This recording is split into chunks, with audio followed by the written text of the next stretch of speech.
राधे राधे। आज आप सभी ने सुनेंगे बैसाख मास में शीतला माता की व्रत कथा, साथ में उनकी भजन।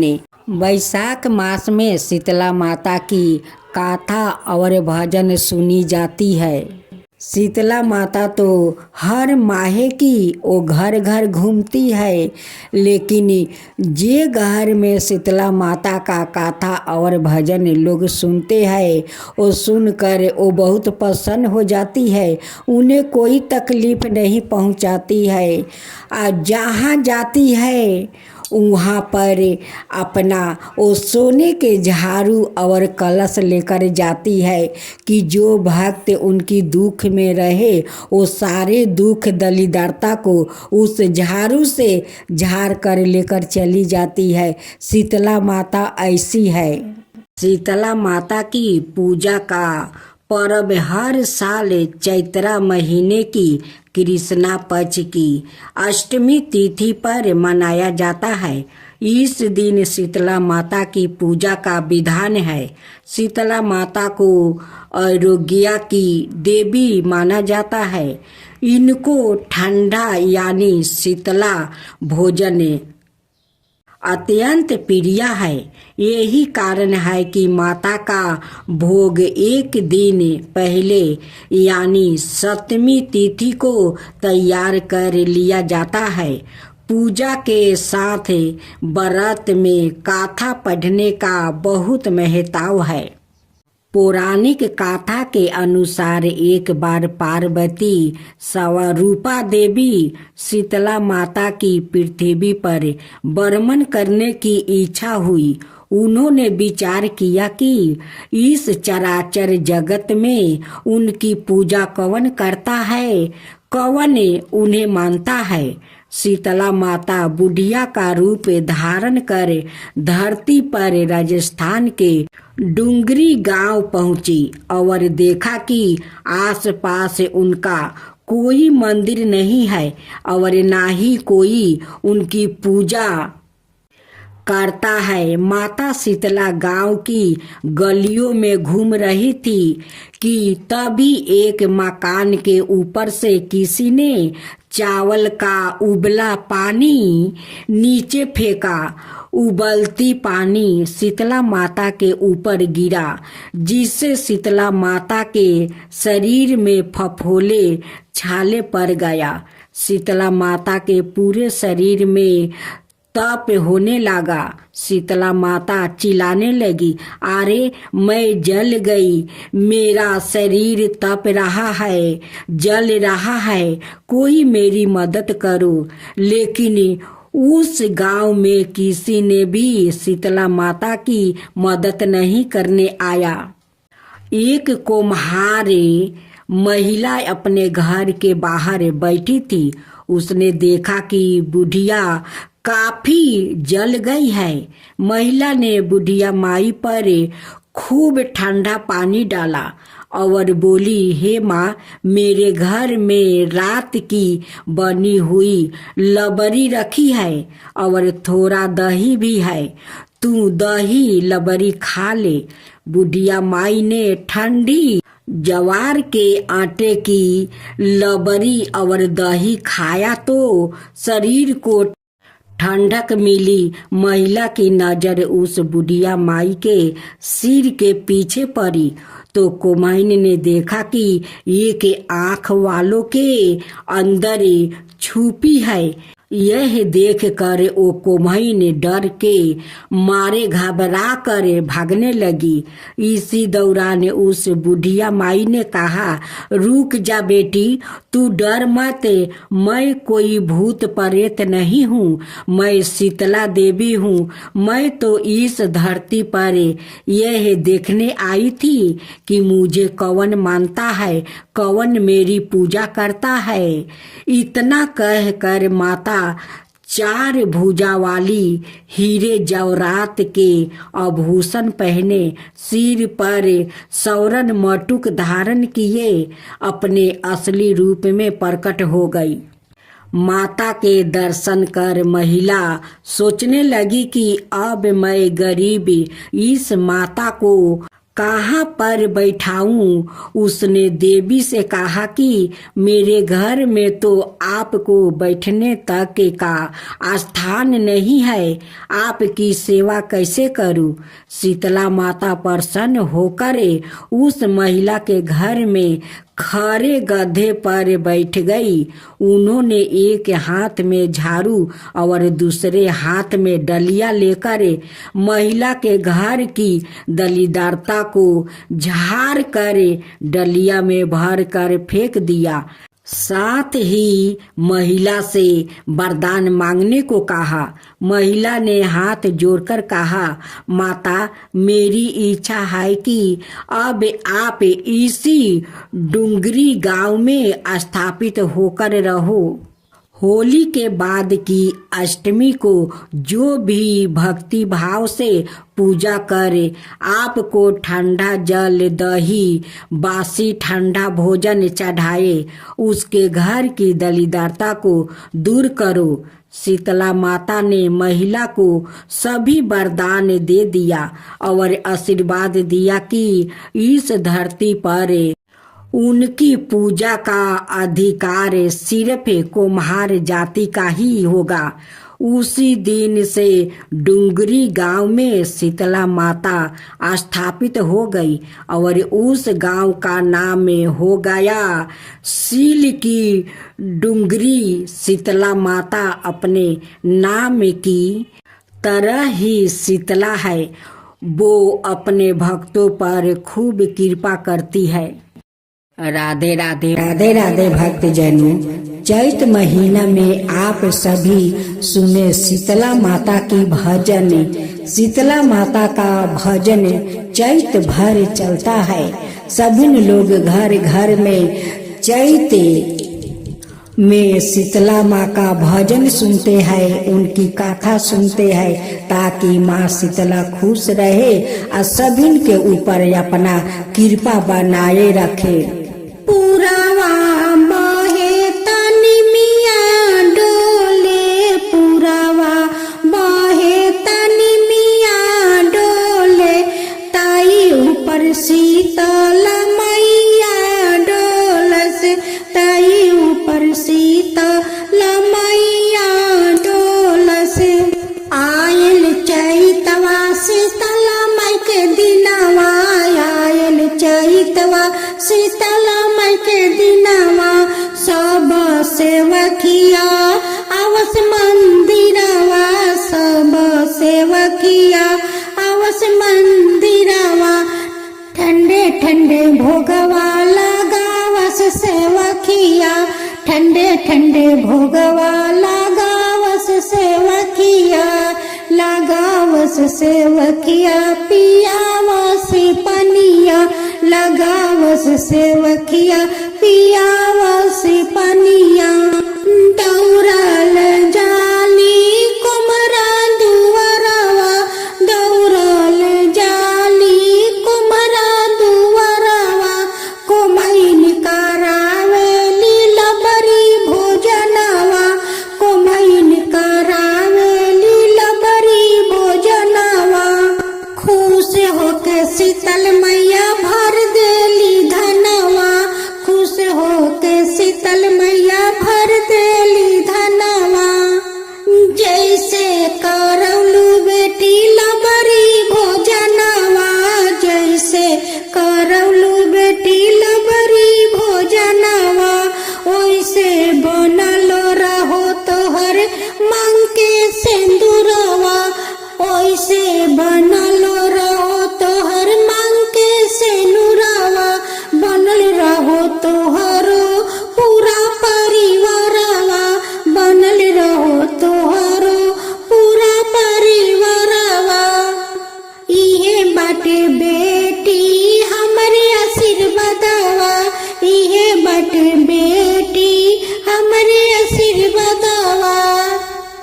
ऐसे ही करावत रहिए शीतल माई के भोजनवा, ऐसे ही करावत रहिए शीतल माई के भोजनवा, बनल रही बेटी तोहर मांग के सेनुरवा, बनल रही बेटी तोहर मांग के से नुरावा। अब सुने दूसरा भजन। आयल चैतावा शुभ महीनावा, आयल चैतावा शुभ महीनावा, लगाइल झुलुआ शीतल मैया, लगाइल झुलुआ हो। नैन मिया के गछिया शीतल मैया, झुलुआ लगाइला हो। नैन मिया के गछिया शीतल मैया, झुलुआ लगाइला हो। आयल चैतवा शुभ महीनावा, आयल चैतवा शुभ महीनावा, लगाइला झुलुआ शीतल मैया, लगाइला झुलुआ हो। बही गईले शीतल बेअरिया शीतल मैया, झुलुआ लगाइला हो। बही गईले शीतल बेअरिया शीतल मैया, झुलुआ लगाइला हो। नैन मिया के गछिया दशा मैया, झुलुआ लगाइला हो। नैन मिया के गछिया दशा मैया, झुलुआ लगाइला हो। बही गईले शीतल बेअरिया शीतल मैया, झुलुआ लगाइला हो। बही गईले शीतल बेअरिया शीतल मैया, झुलुआ लगाइला हो। झुलुआ लगाइला, झुलुआ लगाइला, झुलुआ लगाइला, झुलुआ लगाइला। बही गईले शीतल बेअरिया शीतल मैया, झुलुआ लगाइला हो। बही गईले शीतल बेअरिया दशा मैया, झुलुआ लगाइला हो। राधे राधे भक्त जनों, चैत्रा मास में माँ शीतला का घर घर लोग उनकी कहानी सुनते हैं, उनकी भजन सुनते हैं, ताकि माँ शीतला शांत रहे। घर घर में माँ शीतला आती है, उन्हें भजन गाकर उन्हें शांत करते हैं। इसलिए शीतला माँ का भजन सुने और उनकी गाथा सुने, ताकि शीतला माँ शांत रहे। हो सके तो सुबह और शाम जल में नीम पाता डालकर और सारा घर में छींटा मारे, ताकि माँ शीतला शांत रहे। निमिया की डार मैया लावाली, झुलुआ के झूली झूली, मैया मोरी गावली गीता की डूली डूली, मैया मोरी गावली गीता की डूली डूली।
सुतई है बाला का तोहारा की ओही पर जैसे जुरवैल रे मालिन पानिया पिया के तू हमारा के जैसे जुरवैल रे मालिन पानिया पिया के तू हमारा के वैसे तोर धियावा जुरा सकियो सही तोर पतोहिया जुरा सकियो सही तोरा के देवर मालिन सोने के खटोलवा की ओही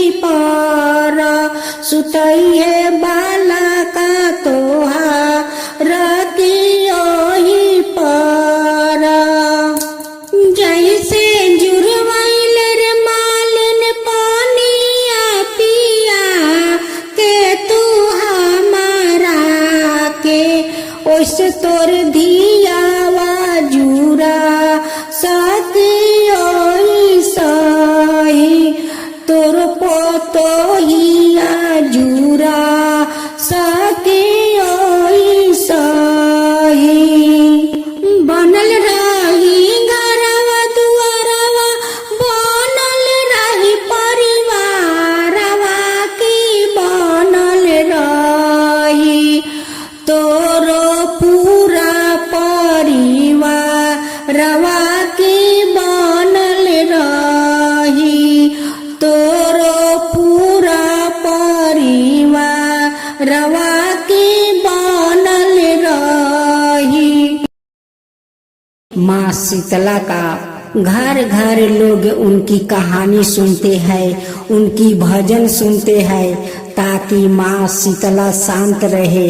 घर घर में माँ शीतला आती है, उन्हें भजन गाकर उन्हें शांत करते हैं। इसलिए शीतला माँ का भजन सुने और उनकी कथा सुने ताकि शीतला माँ शांत रहे। हो सके तो सुबह और शाम जल में नीम पाता डालकर और सारा घर में छींटा मारे ताकि माँ शीतला शांत रहे।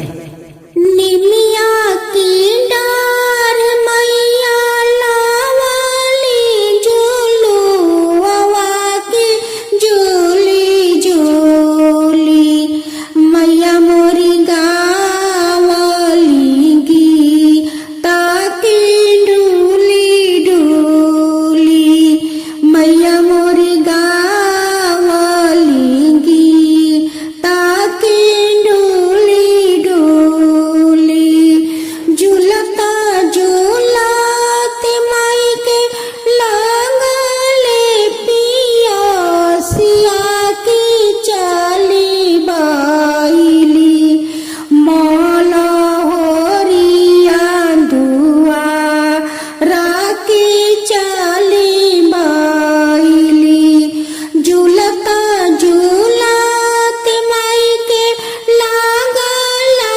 पियसिया की चली बाइली मौला होरिया दुआरा की चली बाइली एक को संगैली मैया दुई को संगैली तीसरे कोस बेटले मला होरिया दुआरा तीसरा कोस बेटले मला होरिया दुआरा तीसरा कोस कहाँ गइलू किया भइलू मालिन के बिटिया की मोहिए का हे गेरुआ जल जुरवा इहा की मोहिए का कहाँ गइलू किया भइलू मालिन के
सुतई है बाला का तोहा राखियो ही पर जैसे जुरवैल रे मालिन पानिया पिया के तू हमारा के जैसे जुरवैल रे मालिन पानिया पिया के तू हमारा के ओइसे तोर धियावा जुरा सकियो सही तोर पतोहिया जुरा सकियो सही तोरा के देवर मालिन सोने के खटोलवा की ओही पर सुतई है